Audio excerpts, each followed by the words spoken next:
کون جھوٹ بول رہا ہے، صدر مملکت یا ان کا سیکرٹری؟ تجزیہ بیان سار عباسی۔ صدر عارف علوی اپنے سیکرٹری کی جانب سے ترمیم شدہ ایکٹ اور سرکاری سیکرٹ ایکٹ اپنا موقف جھوٹا قرار دیے جانے کے بعد سے مشکل کا شکار ہیں، کیونکہ سیکرٹری نے کہا ہے کہ اس کے پاس اپنی معصومیت ثابت کرنے کے لیے تمام ثبوت ہیں۔ صدر عارف علوی کی جانب سے 2 بل ان تک نہ پہنچانے کی وجہ سے وقار احمد کو ہٹانے کے لیے لکھے جانے والے خط کے بعد ایک خفیہ خط میں سیکرٹری وقار احمد نے صدر مملکت کے لیے پشیمانی کا سامان پیدا کر دیا ہے، جہاں علوی نے کہا ہے کہ انہوں نے سیکرٹری سے کہا تھا کہ وہ بل واپس کرے۔ وقار نے نہ صرف صدر کے بیان کو مسترد کیا بلکہ اصرار کیا کہ بل ابھی بھی صدر کے دفتر میں موجود ہے۔ انہوں نے کہا کہ صدر نے نہ تو بل کو منظور کیا اور نہ ہی اسے پارلیمنٹ کے پاس دوبارہ غور کے لیے بھیجنے کی ہدایت کی۔ سیکرٹری نے کہا کہ وہ انکوائری کا سامنا کرنے کے لیے تیار ہیں۔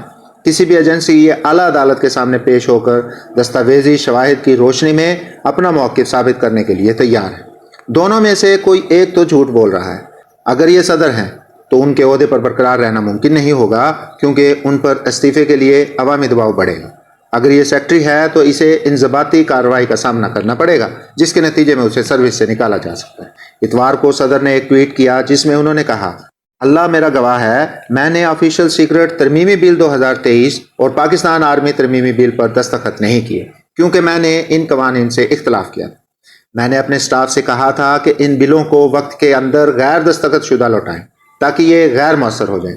میں نے ان سے کئی مرتبہ اس کی تصدیق بھی کی کہ آیا یہ واپس کر دیا گیا یا نہیں، اور مجھے یقین دلایا گیا کہ یہ واپس کر دیا گیا۔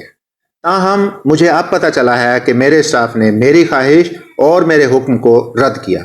اللہ سب جانتا ہے، وہ انشاءاللہ معاف کرے گا، لیکن میں ان سب سے معافی مانگتا ہوں جو ان سے متاثر ہوں گے۔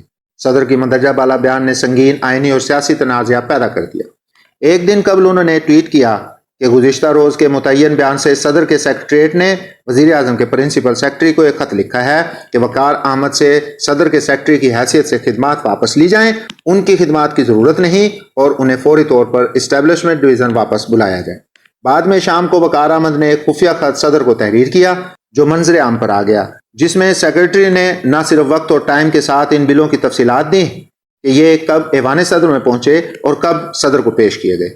انہوں نے صدر کے موقف کو مسترد کرتے ہوئے اصرار کیا کہ بل کی نہ تو صدر نے منظوری دی، نہ اس حوالے سے انہوں نے کوئی تحریری ہدایت دی کہ اسے پارلیمنٹ کو دوبارہ غور کے لیے بھجوایا جائے۔ مزید اہم یہ ہے کہ سیکرٹری کا کہنا تھا کہ یہ فائلیں ابھی تک ایوان صدر کے دفتر میں موجود ہیں۔ اس نے صدر سے درخواست کی کہ وہ کسی ایجنسی سے انکوائری کرائیں یا تفتیش کرائیں اور ذمہ داری کا تعین کریں۔ اس نے مزید کہا کہ وہ سپریم کورٹ اور کسی بھی دوسری عدالت میں وضاحت کے لیے پیش ہونے کو تیار، وہ وہاں ریکارڈ پیش کرے گا کہ وہ خطا کار رہی۔